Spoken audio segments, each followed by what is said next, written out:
Hello friends, आपका मेरे GS NCERT channel पे हार्दिक स्वागत है। आज से हम लोग क्लास 9 की एनसीईआरटी ज्योग्राफी से स्टार्ट करते हैं। आपकी क्लास 9 की जो एनसीईआरटी इंडियन ज्योग्राफी उसमें दे रखी है, उससे मेरा चैप्टर आपका पहले शुरू होता है। तो ज्योग्राफी ऑफ इंडिया, ठीक है। तो ज्योग्राफी ऑफ इंडिया में हम पहले नंबर पर इंट्रोडक्शन समझेंगे, आपका भारत का इंट्रोडक्शन, ठीक है। तो अक्षांश और देशांतर पहले हम लोग समझ लेते हैं, और उत्तरी गोलार्ध और दक्षिणी गोलार्ध क्या होता है ये समझ लेते हैं। क्लियर है? तो विषुवत रेखा के उत्तर वाला भाग, ये विषुवत रेखा किसे कहते हैं? 0 डिग्री वाले जो अक्षांश होती है उसे हम विषुवत रेखा कहते हैं। तो विषुवत रेखा के जो उत्तर वाला भाग होता है उसको हम कहते हैं नॉर्थ हेमिस्फीयर। ये जो NH लिखा है इसको हम नॉर्थ हेमिस्फीयर या उत्तरी गोलार्ध कहते हैं। और विषुवत रेखा के दक्षिण वाले भाग को क्या कहते हैं? साउथ हेमिस्फीयर या दक्षिणी गोलार्ध कहते हैं, ठीक है। और उसके बाद अब हम देशांतर के आधार पर समझते हैं। अभी हम लोग अक्षांश के आधार पर समझा है, हम लोग देशांतर के आधार पर समझते हैं। तो देशांतर के आधार पर ये 0 डिग्री वाली देशांतर की रेखा है, ठीक है। तो जो इस साइड में होगी वो होगी ईस्ट, और जो इस साइड में होगा वो क्या होगा? वेस्ट। तो भारत किधर है वो पहले अक्षांश के आधार पर बताइए। भारत नॉर्थ हेमिस्फीयर में है या ये इंडिया जो है आपका ये लोकेशन, तो इंडिया नॉर्थ हेमिस्फीयर में है या साउथ हेमिस्फीयर में है, अर्थात उत्तरी गोलार्ध में या दक्षिणी गोलार्ध में? तो भारत किधर है? भारत आपका ये उत्तरी गोलार्ध में स्थित है, ठीक है। अब अक्षांश के आधार, देशांतर के आधार पर बताइए आप लोग, भारत ईस्ट में स्थित है या वेस्ट में स्थित है? सिंपल सी बात है, आपको दिख रहा है ईस्ट में स्थित है। तो भारत की लोकेशन क्या है? North east India. क्लियर है? तो हम लोग जो है आगे समझते हैं। भारत की अक्षांश जो रेखा है वो कहाँ से शुरू होता है? भारत कहाँ से शुरू होता है अक्षांश रेखा के आधार पर? ये हो गई आपकी 0 डिग्री। इसी प्रकार 1 2 3 4 5 6 7 8 डिग्री 4 मिनट से हमारा भारत जो शुरू होता है और कहाँ पर खत्म होता है? 8:37 डिग्री 6 मिनट। ये नॉर्थ क्यों लिखा है? क्योंकि भारत जो है नॉर्थ में स्थित है, नॉर्थ हेमिस्फीयर, और हम लोग अक्षांश के आधार पर देख रहे हैं, ठीक है। तो भारत का अक्षांशीय विस्तार कितना है? 8 डिग्री 4 मिनट से 37 डिग्री 6 मिनट, ठीक है। अब उसके बाद आगे देखते हैं, भारत का देशांतरी विस्तार देख लेते हैं। भारत का जो देशांतरी विस्तार है वो कहाँ पे लेकर है? ये 0 डिग्री देशांतरी रेखा हो गई। इसी प्रकार ये कितनी है? 68 डिग्री 7 मिनट से लेकर ये आपकी 97 डिग्री 25 मिनट। तो ये क्या लिखा? ईस्ट। तो हमने देशांतर के आधार पर समझा था भारत के इस लोकेशन पे ईस्ट पे है। तो 68 डिग्री 7 मिनट से 97 डिग्री 25 मिनट ईस्ट लोकेशन में हमारा जो है देशांतर के आधार पर भारत स्थित है, ठीक है। अब देख लेते हैं हम लोग एक साथ देशांतर और अक्षांशी। तो भारत की जो अक्षांशीय आधार पर 8 डिग्री 4 मिनट से लेकर 37 डिग्री 6 मिनट तक की जो है हमारा भारत स्थित है, और देशांतर के आधार पर जो हमारा भारत है वो कितना है? 97 डिग्री 25 मिनट से लेकर 68 डिग्री 7 मिनट ईस्ट तक स्थित है। क्लियर है आप लोगों को? तो ये हम लोगों ने अक्षांशीय और देशांतरी स्थिति के आधार पर भारत की लोकेशन देख ली है, ठीक है। ये डिजिट आप लोगों को याद रखनी है, कई बार इससे जो है पीसीएस में क्वेश्चन आते हैं। उसके बाद ये थोड़े इन्फॉर्मेशन हम लोग जान लेते हैं। तो 37 डिग्री 6 मिनट की जो हमने अभी लोकेशन आपसे शेयर की है वो 37 डिग्री 6 मिनट पे कौन सा स्थान है? यहाँ पे इंदिरा कॉल। तो क्वेश्चन आएगा कि भारत के उत्तरी भाग पर कौन सा स्थान है? कौन सा? इंदिरा कॉल। इंदिरा पॉइंट जो है आपका 6 डिग्री 4 मिनट पे, वो इंदिरा पॉइंट है, ये इंदिरा कॉल है आपका। उसके बाद हम लोग एरिया के आधार पर समझ लेते हैं। जो हमारे भारत का एरिया है वो 32,87,263 वर्ग किलोमीटर स्क्वायर है। क्लियर है? और उसके बाद जो है हमारा दूसरा वर्ल्ड का 2.4% है हमारा भारत। इसका मतलब क्या हुआ है? एक मिनट में आप लोगों को ऊपर ले चलता हूँ। मैंने अभी आप लोगों को समझाया था कि ये देखिए इसमें कई सारे देश होंगे। ये पूरी पृथ्वी जो ग्लोब है 2D फिगर में, इसमें कई सारे देश होंगे।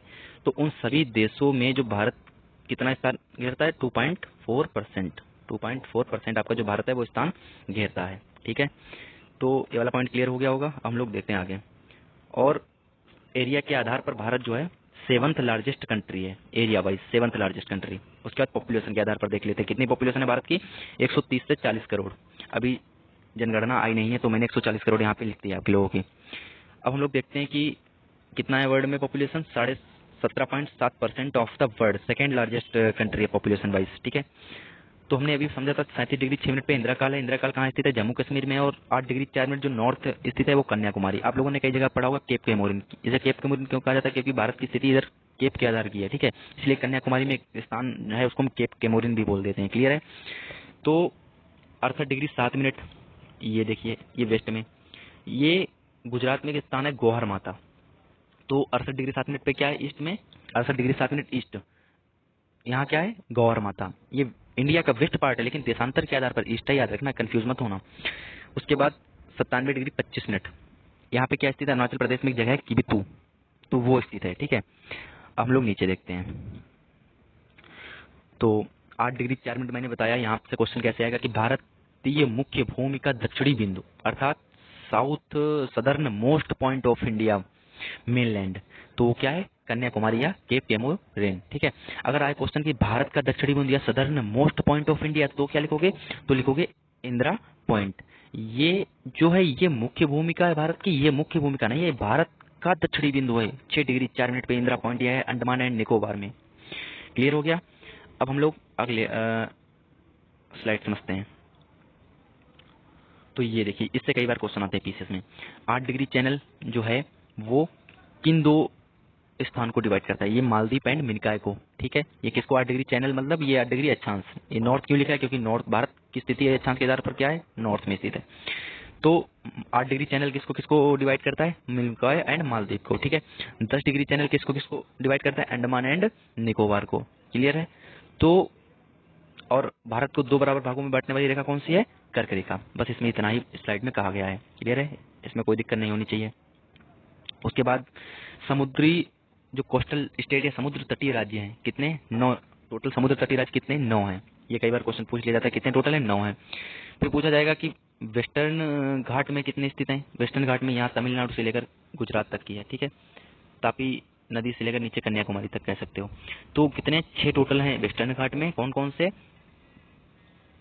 गुजरात, महाराष्ट्र, गोवा, कर्नाटक, केरला और तमिलनाडु। क्लियर है। उसके बाद आपका जो पूर्वी घाट पे या ईस्टर्न घाट पे है वो 3 है। कौन कौन से, आंध्र प्रदेश, उड़ीसा और वेस्ट बंगाल, ठीक है। तो लार्जेस्ट कोस्ट लाइन सबसे ज्यादा किसकी है, सबसे लार्जेस्ट किसकी, गुजरात की। फिर उसके बाद आंध्र प्रदेश की। सबसे छोटी किसकी है, गोवा की, ठीक है। उसके बाद समझ लेते हैं कर्क रेखा कितने राज्यों से होकर गुजरती है, भारतीय मानक समय क्या है। कर्क रेखा जो है 8 राज्यों से होकर गुजरती है, गुजरात, राजस्थान, मध्य प्रदेश, छत्तीसगढ़, झारखंड, वेस्ट बंगाल, त्रिपुरा, मिजोरम, ठीक है। ये 8 राज्यों से होकर आपकी जो है कर्क रेखा गुजरती है। और भारतीय मानक समय आपके 5 राज्यों से गुजरता है। कौन कौन से, उत्तर प्रदेश, मध्य प्रदेश, छत्तीसगढ़, उड़ीसा और आंध्र प्रदेश, ठीक है। उसके बाद जो भारतीय मानक समय है वो उत्तर प्रदेश में आप लोगों ने प्रयागराज खूब सुना होगा। प्रयागराज में एक स्थान है नैनी, तो वहां से ये भारतीय मानक समय लिया जाता है, इंडियन स्टैंडर्ड टाइम। आईएसटी का मतलब है इंडियन स्टैंडर्ड टाइम। ये ईस्ट क्यों लिखा है, 82.5 डिग्री ईस्ट, क्योंकि देशांतर के आधार पर बता रहा है ईस्ट, और अक्षांश के आधार पर क्या होता है, नॉर्थ। क्लियर है। तो अभी ये क्वेश्चन आपके पीछे में पूछे गए हैं। पहला पूछा गया कि वे स्टेट जहां से 23.5 degree north and 82.5 degree east, 23.5 degree north क्यों कहा गया, क्योंकि ये अक्षांश के आधार पर है। 23.5 डिग्री नॉर्थ और 82.5 डिग्री क्या है, देशांतर के आधार पर, इसलिए ईस्ट कहा गया है। तो 23.5 degree north and 82.5 degree east दोनों गुजरती हैं। तो कौन से ऐसे स्टेट है जहाँ से दोनों ये रेखाएं गुजरती है, मध्य प्रदेश एंड छत्तीसगढ़। ये देखिए, ये मध्य प्रदेश से ये भी गुजर रही है, मध्य प्रदेश से ये भी गुजर रही है, ठीक है। तो भारतीय मानक समय और कर्क रेखा दोनों गुजरती हैं मध्य प्रदेश और छत्तीसगढ़ से, ठीक है। और जो दोनों इंटरसेक्ट करती है कर्क रेखा और भारतीय मानक समय, या 82.5 डिग्री ईस्ट या 23.5 डिग्री नॉर्थ, वो कौन सा राज्य है, छत्तीसगढ़, ठीक है। वो कौन सा राज्य है, छत्तीसगढ़। ये देखिए मैंने आपको यहाँ पे मैप में दे रखा है, मैप अच्छे से बना लीजिएगा आप लोग, और ये अच्छे से नोट्स यही प्रिपेयर करिएगा। इससे गारंटी देता हूँ मैं, प्रीलिम्स में 80% क्वेश्चन जो होता है डायरेक्ट मेरे नोट से आएंगे, ठीक है। 80% पीसीएस के, आईएएस तक का, मतलब इसमें सब कुछ आपको मिल जाएगा। उसके बाद बाकी करंट अफेयर्स वो अलग से होगा। उसके बाद नीचे वाला आ गया आपका फ्रंटियर, अर्थात सीमा रेखा। तो भारत की कुल सीमा रेखा कितनी है, कुल सीमा रेखा अगर पूछा जाए तो आ जाएगी 22,716 किलोमीटर। कितनी है, 22,716। ये कहाँ से आ गई, अभी मैं आपको क्लियर करता हूँ। जो स्थल सीमा रेखा है यहाँ से लेकर ये वाली टोटल, वो है 15,200, ठीक है। स्थल सीमा रेखा किसे कहते हैं, जो स्थल से घिरी हुई होती है। और तट रेखा किसे कहते हैं, जो तटी तट से घिरी हुई होती है, ठीक है। तो तट वाली कितनी है, वैसे तो 6100 किलोमीटर, लेकिन अगर द्वीपों को भी हम लोग जोड़ देंगे तो 7516 किलोमीटर हो जाएगी, ठीक है। उसके बाद जो तटरेखा इधर है वेस्ट की तरफ, उधर कौन सा सागर पाया जाता है, अरेबियन सी। और इधर ईस्ट में बे ऑफ बंगाल। ये आप लोग पता होगा, ये छोटी मोटी चीजें हैं, ठीक है। अब उसके बाद देख लेते हैं जो इंडिया में जो स्थल सीमा है वो कितने कंट्रीज से होकर गुजरती हैं। वो 7 कंट्रीज से होकर गुजरती हैं। कौन कौन सी, पाकिस्तान, अफगानिस्तान, चाइना, नेपाल, भूटान, बांग्लादेश और म्यांमार। इसकी एक ट्रिक आप लोगों ने यूट्यूब पे पढ़ी होगी कि बचपन में एमबीए, क्या पढ़ी होगी, बचपन में एमबीए। अभी मैं आप लोगों को क्लियर करा दे रहा हूँ, रुक जाइए, ये नीचे मैं आपको ट्रिक दे दूंगा, आप लोगों को अच्छी तरह समझ में आ जाएगी, ठीक है। उसके बाद आप लोग पढ़िए लार्जेस्ट बाउंड्री शेयर। तो लार्जेस्ट बाउंड्री शेयर कौन करता है, बांग्लादेश, ठीक है। बांग्लादेश कितना करता है, 4096 किलोमीटर। उसके बाद कौन सा करता है, चाइना। चाइना कितना करता है, 3488 किलोमीटर। कितना करता है, 3488 किलोमीटर। उसके बाद Afghanistan. Afghanistan smallest boundary share करता है, कितने किलोमीटर की, 8 किलोमीटर की, ठीक है। उसके बाद भूटान कितनी करता है, 699 किलोमीटर की करता है। ये बस चीज़ें याद करने वाली, इसमें कोई समझाने वाली चीज़ नहीं है, ठीक है।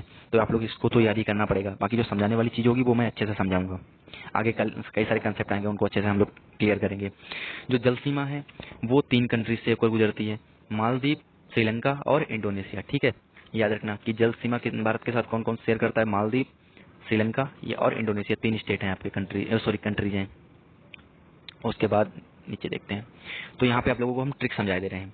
ट्रिक कौन सी, कि बचपन